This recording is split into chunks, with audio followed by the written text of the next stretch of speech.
Hello everyone, good morning. আমি Anumita, blogger অনুমিতাতে তোমাদের সবাইকে জানাই অনেক ভালোবাসার অনেক স্বাগত।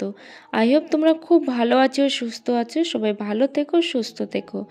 এখন সকাল ওই 6:30টার কাছাকাছি বাজে, তার থেকেও কম। উঠেছি ওই যে প্রত্যেক দিনের মতো 5টারও কিন্তু আগে উঠেছি। তারপর উঠে সেলাইয়ের কাজটা করছিলাম। তারপর দেখলাম যে না, একটু বেলা হয়ে গেছে। তো এখন উঠে আমি বিছানাপত্র সব গুছিয়ে নেব। কারণ কি বলতো, যেহেতু আমার হাজব্যান্ড উঠে গেছে, তো সেই জন্য বিছানাপত্রগুলো গুছিয়ে নিতে আমার সুবিধা হচ্ছে। না হলেও ঘুমিয়ে থাকলে তারপর আর বিছানাপত্র আর গোছানোই হয় না ঠিক টাইমের মধ্যে। কারণ ওই যে নিচে চলে গেলে তারপর নিচের কাজ করতে করতে সারা দিন এতটাই টায়ার্ড হয়ে পড়ি যে পরে আর এই যে বিছানাপত্রটা কখন গুছাবো সেটাই কিন্তু মাঝে মধ্যে ভুলে যাই। আসলে ওই যে সব দিকের কাজ একা হাতে সামলাতে হয়, সেই জন্য। তো আজকে আমি তোমাদেরকে বলবো যে কিভাবে ঘরে বসে টাকা ইনকাম করে তোমরা একটু একটু করে তোমাদের শখগুলোকে পূরণ করতে পারবে। তো এখন দেখো, একটু ঝাড় দিয়ে নিচ্ছি। আসলে ঘরটা প্লাস্টার করা, কিন্তু ঘরটা যেহেতু কোনো রকম রং করা নেই, তো প্রচুর পরিমাণে বালি পড়ে। একটু ঝাড় দিলেই না বালি পড়তে থাকে ঝরঝর করে। কেমন একটা বিরক্তি লাগে, কিন্তু কি করব, চাইলেই তো আর সঙ্গে সঙ্গে সব কিছু সম্ভব নয়। ঘরটা তো রেডি করা বললেই তো রেডি হবে না, সেই জন্য কিন্তু সব কিছু মানিয়ে গুছিয়েই থাকতে হয়। আমার হাজব্যান্ডকে কয়েকদিন আগেই বলছিলাম যে ঘরটা রেডি করা, দেখো সেই ঘরটাতেই আমরা থাকি না। অথচ থাকি, আমরাও থাকি না, কেউই থাকে না। অথচ যে ঘরে রেডি হয়নি সেই ঘরটাতেই দেখো আমরা থাকি। কি আর করা যাবে, ওই যে ভগবান না চাইলে কোনো কিছুই হয় না। তো কিভাবে আমি আমার সোনার জিনিসগুলো টুকটুক করে করেছি সেটাই তোমাদের সঙ্গে শেয়ার করব। আমার বিয়ে হয়েছে 5.5 বছরের ওপরে হয়ে গেছে। তো তখন থেকেই কিন্তু আমি টিউশনি পড়াতাম। একদম বিয়ে করে আসার সঙ্গে সঙ্গেই কিন্তু আমি টিউশনি পড়াতাম। 1 বছরও হয়নি তার মধ্যেই। সেখান থেকে টিউশনি পড়িয়ে আমার কিন্তু বেশ ভালোই আসতো। 3,500 4,000 করে কিন্তু আমি মান্থলি ইনকাম করতাম। তখন তো সোনার দামটা অনেকটাই কম ছিল, প্রায় 40,000 45,000 এরকম পরিমাণে ছিল সোনার দামটা। তো তখন আমি কিন্তু বেশ কয়েকটা জিনিস বানিয়েছিলাম। তার মধ্যে কিন্তু আমি একটা আংটিও বানিয়েছি, কানের বানিয়েছি, তারপর হচ্ছে একটা নোয়াও বানিয়েছি। তবে নোয়ার পুরো সোনাটাই যদিও বাড়ির, একটু অল্প স্বল্প কিন্তু আমাকে কিনতে হয়েছিল, আরটা বাড়ির ছিল। তারপর এখন আমি আবার একটা আংটিও বানিয়েছি, মানে মোটামুটি আমি 2টো আংটি বানিয়েছি। তো শুধু ওই টিউশনির পয়সা দিয়েই নয়, সাথে সাথে কি বলতো, টিউশনির পয়সাগুলো তো আমার থেকেই যেত, আমি একটু গুছিয়েই রাখতাম। সবটাই যে গুছিয়ে রাখতাম সেটা কিন্তু নয়, আমার হাজব্যান্ডকেও দিতাম। আর সাথে আমি ওই যে একটু গুছিয়ে ভান্ডারের মধ্যে রেখে দিতাম, সেখান থেকেই কিন্তু টুকটুক করেই তৈরি করেছি আমি। আর টিউশনি পড়ানো যখন ছেড়ে দিই তখন কিন্তু আমি চুড়িদার নয়, শুধুমাত্র নাইটি, ব্লাউজ, ওড়না এগুলোরও কিন্তু বিজনেস করতাম বাড়িতেই। তো সেখান থেকেও বেশ কিছু টাকা পয়সাও ছিল অল্প স্বল্প করে। তো সেগুলো দিয়েও আমি মানে ওর সঙ্গে দিয়েছি। তারপরে কি বলতো, আবার তার মধ্যে আমি তো এখন আবার সোশ্যাল মিডিয়াতেও অ্যাক্টিভ হয়ে গেছি। আগেও ছিলাম সোশ্যাল মিডিয়াতে, কিন্তু আগে কোনো দিন আর্নিং করিনি। এখন টুকটাক করে আর্নিং করি। তো সেই টাকাও যে আমার থাকে সেটাও কিন্তু নয়, কিন্তু তারপরেও কিন্তু মাঝে মধ্যে থেকে যায়। তারপর এখন আবার সেলাইটা করছি, কয়েক মাস হলো, দুর্গাপূজা থেকে সেলাইটা করছি। এতে করে কিন্তু আমার হাত খরচ 100-150 টাকা চলেই যায়। তো অনেকে ভাববে 100-150 টাকা দিয়েই কি হয়, আসলে ওই যে বলে না, বিন্দু বিন্দু করে সিন্ধু। তো সেরকমভাবেই আমি কিন্তু যেটাই হয় সেটাই কিন্তু গুছিয়ে রাখার চেষ্টা করি। আর সেখান থেকেই কিন্তু আমার হাজব্যান্ডকে অধিকাংশটাই দিয়ে দিই, কারণ ওই যে সংসারে কখন কি লাগে কিচ্ছু বলার নেই। তো সেই জন্য দিই। আর সাথে আমি সেভিংস করারও চেষ্টা করি, যাতে করে আমাদের পরবর্তীকালে কাজে লাগে কোনো রকম দুঃসময়ে। ফুলকপিটা বাগান থেকে তুলে নিয়ে এসেছি, এনে তারপর দেখো একটু কিন্তু ভাপিয়ে নিলাম। তারপর আজকে ভাজা করব। আজকে কিন্তু শীতের প্রথম ফুলকপি ভাজা খাবো, আর সেটা বাড়ির ফুলকপি। এখানে টমেটো দিয়ে, আলু দিয়ে, সয়াবিন দিয়ে রান্না করব।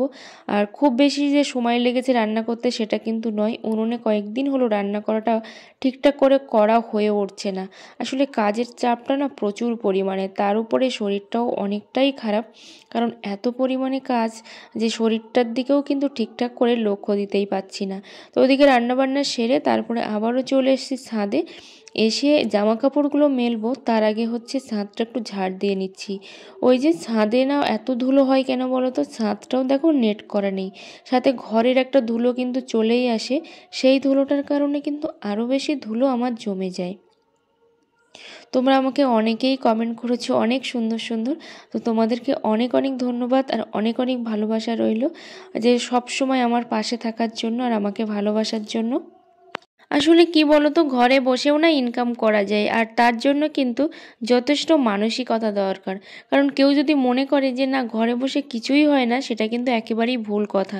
কিন্তু ওই যে কোথায় কি হয় সেটা কিন্তু আগে ভাবতে হবে, কোন কাজটা করলে তোমার ঘরে বসে ইনকামটা করা যাবে সেটা কিন্তু আগে ভাবতে হবে, তারপর কিন্তু তোমাকে কাজে নামতে হবে। স্থান কাল পাত্র বুঝেই কিন্তু তোমাকে কাজে নামলে তোমার সে ব্যবসা বা যাই হোক না কেন সেটা কিন্তু কখনোই হবে না।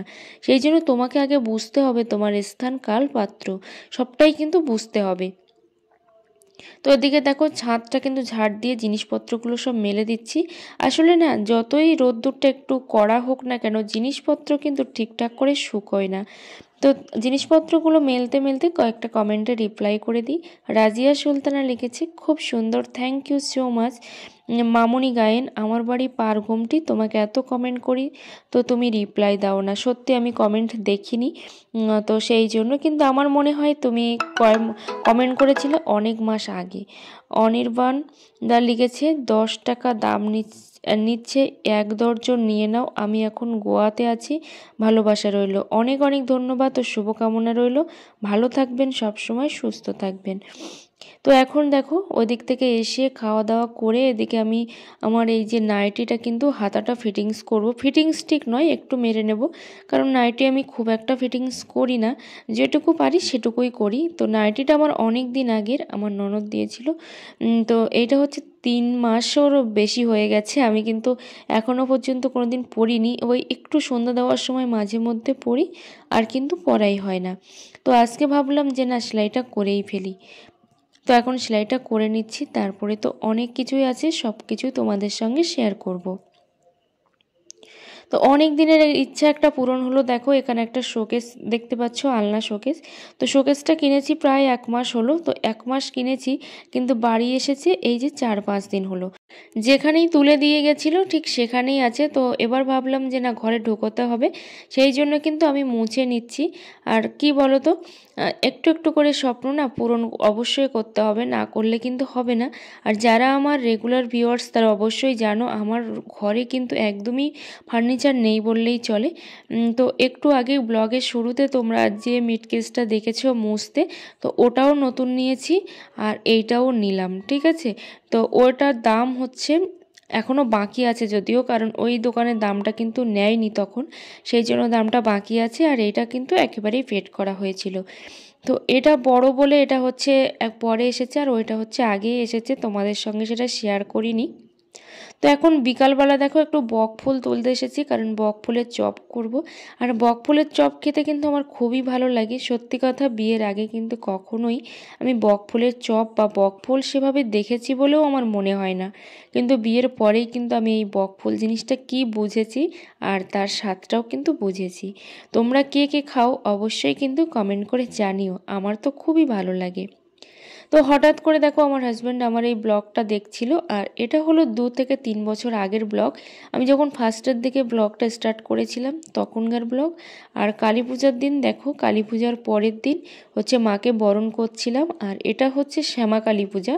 তো খুব ভালো লাগছিল যে এই ব্লগ যারা করে তাদের কিন্তু একটা স্মৃতি হিসাবেই থেকে যায়। যখন আমরা থাকবো না তখন কিন্তু কেউ না কেউ এটা দেখতে পারবে, তাই না? তারপরে দেখো এদিকে হচ্ছে বেশ কিছু বাজারও করা হয়েছে, বাজার ঠিক নয়, ননদের বাড়ি থেকেই পাঠিয়েছে। সাথে হচ্ছে আজকে ওই যে পূজা গেল, মাঘ মাসের প্রথম দিন পূজা গেল, তো সেই পূজার যে প্রসাদ সেটাই তোমাদের সঙ্গে শেয়ার করছি। তো এটা হচ্ছে বনবিবি পূজার প্রসাদ, আর সাথেই 2টো ক্রিম রোলটাও দিয়েছিল খেতে, মানে পূজার ওখান থেকে দেয়নি, প্রসাদটাই দিয়েছে। সাথে দেখো এখানে হচ্ছে পায়েসও আছে। আমরা তো পায়েস বলি, কিন্তু পূজাতে বলে ক্ষীর। তো এই ক্ষীরটা নাকি অবশ্যই দিতে হয়, তো সেই জন্য দেখো দিয়েছে। আর এই দিকে যেহেতু সুন্দরবন, আর সুন্দরবনেই কিন্তু মা বনবিবির বাস, সেই জন্য কিন্তু এই দিকের প্রত্যেকটা জায়গায় কিন্তু বনবিবি পূজা হয়। এটাও কিন্তু আমি কখনো বিয়ের আগে এইভাবে দেখিনি, বনবিবি পূজাটা। তো বিয়ের পরে পরেই কিন্তু দেখছি, কিন্তু সেভাবে আমার যাওয়া হয়ে ওঠে না। কারণ কি বলতো, যেহেতু আমাদের বাড়িতে হয় না, অনেকের বাড়িতেই হয়, তো সেখানে তো আর সেভাবে বলে না, সেই জন্য আর যাওয়াও হয় না। তো এখানে দেখো আমি একটু পিঠেও বানাচ্ছি। এটা যদিও আবার গতকালকের পিঠে, তো পিঠে বানাচ্ছি। কেমন হয়েছে অবশ্যই কিন্তু তোমরা জানিও। আর এই পিঠে কিন্তু আমাদের গ্রামে বেশিরভাগ মানুষই খেয়ে থাকে, আর ছোটোবেলা থেকেই কিন্তু আমরা এই পিঠে খেয়েই অভ্যস্ত, বেশ ভালো লাগে খেতে। তো সেই জন্য দেখো পিঠেটাও বানাচ্ছি, যেহেতু সংক্রান্তির দিন পিঠে খেতে হয়, তো সেই জন্যই কিন্তু পিঠেটা বানাচ্ছি। তাই বলে যে সবাই সংক্রান্তিতে পিঠে খায় সেটা কিন্তু নয়, কেউ কেউ শখে খায়, কেউ কেউ সামর্থ্যে খায়, আর কেউ কেউ মনে করে যে খেতেই হয় সেই জন্য খায়, ঠিক আছে।